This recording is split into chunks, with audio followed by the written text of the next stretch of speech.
All right, check it out. I want to show you all the moment that Ukraine launched an unprecedented and surgically precise drone attack against Russia, because due to the capabilities of these new drones, they were able to film it all. Ukrainian drones filmed the entire thing and ended up dismantling 40 Russian bombers. Shout out to Preston Stewart for the breakdown. I'll link his channel in the description below. Let's watch part 1 and stick around until the end. So what you're seeing here is supposedly Ukrainian drones being launched out the back of a truck near one of these airfields that was just hit inside of Russia. This is supposedly part of Operation Spiderweb. Ukrainian sources are saying this was a year and a half in the planning, and it sounds like what they did, we got some pictures and videos to back this up at this point, is they smuggled in drones, put them in these containers with a false roof in the back of some cargo trucks, had those trucks parked somewhere near Russian military facilities, and then remotely operated the drones launching out the back. That's what you see in the video here. And it looks like there's some rumors that these may have been fiber optic drones, which isn't all that shocking, given you would expect some sort of electronic warfare jamming directly over the airfields.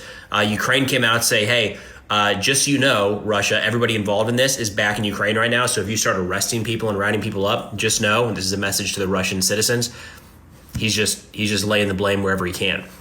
But nonetheless, according to Ukrainian sources right now, and Russia has not confirmed this, but we got a lot of footage showing a lot of destruction. Ukraine says 41 strategic Russian aircraft were hit during the course of this operation. So when you're talking about, at this point, 0 Ukrainian losses, right? Very inexpensive FPV-style drones smuggled into Russia, taking out strategic aircraft, 40 maybe at a time. Cut that in half, call it 20. And this is, again, up there with one of the most daring and most successful military operations in recent history. And think about it. It came at no cost to Ukraine life-wise. I mean, Ukraine has been losing life for the past 3 years, and they didn't have to lose a single life for this. So the covert mission, again, named Spiderweb, wasn't even told to the Trump administration.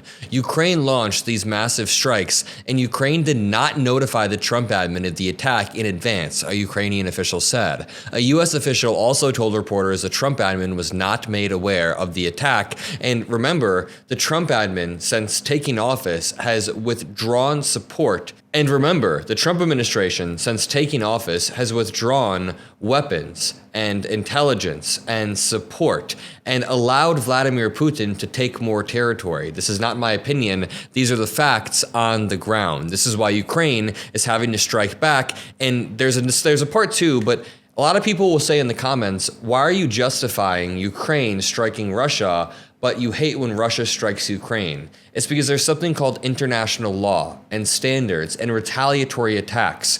International law says you can target military bases while minimizing civilian casualties. Russia makes an intentional attempt to maximize civilian casualties. They kidnap tens of thousands of children to brainwash them and strip away the Ukrainian identity and try to turn them into like Russian nationalists. They commit genuine genocide and ethnic cleansing against the Ukrainian citizens. And they do this through striking buildings in civilian areas. When Ukraine does an attack against Russia, they have to plan it for a year and a half, and it is surgically precise. Like, watch this clip. All right, here's some more footage from Operation Spiderweb, the Ukrainian drone attack against Russian strategic airfields earlier today. 4 airfields pretty far into and in the eastern portion of Russia. One of them, the Belaya airfield, 4,500 kilometers away from Ukrainian territory. So this was not, we have another video talking about how they smuggled these drones in and carried out the strikes, but this was not a long-range munition, nothing Western provided, fired from Ukraine. But nonetheless, what we have at this point is 4 different airfields were successfully hit. Ukraine says as many as 41 Russian aircraft were damaged and or destroyed.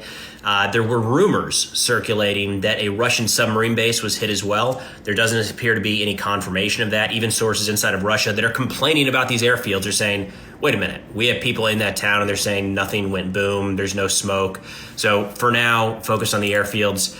It sounds like the focus of this attack was on Russian Tu-95 bombers. They're strategic bombers. They're Tu-22 bombers. IL-76 strategic airlift, and then A-50, their AWACS or early warning aircraft. So the Russians not super happy about this right now, but we are starting to get more and more footage showing the effectiveness of these strikes. Absolutely amazing. We have one more part right here. Pro-Russian crowd is having a hard time today. Was this Ukrainian attack against their airfields like significant and warrants a nuclear response, or it's not that big of a deal at all? What are you guys all worked up about? Who needs that many strategic bombers?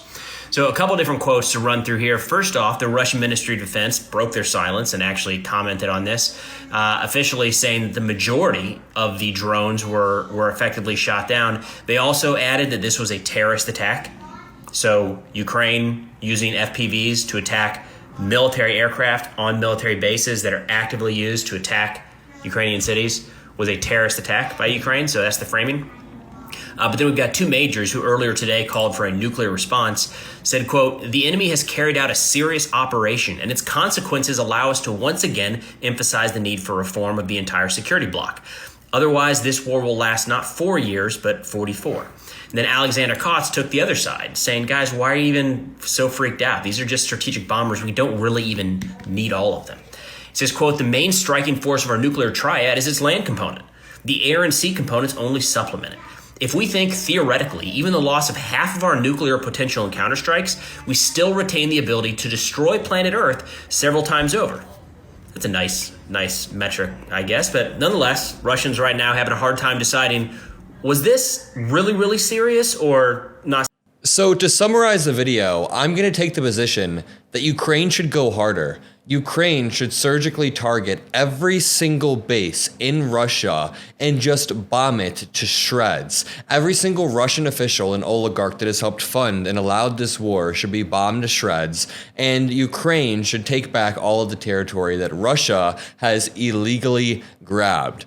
I say that with absolutely no hesitancy. They should do this attack 10 times over, absolutely justified, because they are targeting only military areas, which I think is an important distinction. You can see right here in posts to social media later on Sunday, the Russian Defense Ministry confirmed that air bases in the country's 5 regions were attacked. Over 40 Russian bombers were reportedly hit. So now the world is asking a few questions. Number one, will this shake Russia enough to bring down to the table? It could, in a reality where the Trump admin was coinciding with Ukraine to apply a dual pressure at the same time. But the Trump admin has shown zero willingness to do that. In fact, there's a higher chance that if Ukraine would have told the Trump admin about this attack before, it would have been back-channeled to Russia through one stooge or another. I can almost guarantee. That's why Ukraine was very, very careful. Again, there are always 2 group chats. There's the one group chat with the big friend group, which is like NATO. All the big friends are in the one group chat. And then there's a smaller group chat where the real friends are there and they can actually be candid and be a little bit more edgy. That's Germany, France, Ukraine, not the United States. They don't put us in the big group chat anymore. As sleepy as Biden may have been or may not have been, he was definitely in that big group chat. And I'll leave it there. If you appreciate this video and if you made it to the end, make sure you drop a like to help boost the truth. We are building a network and we are going to relentlessly push back against MAGA. Love you all and peace out.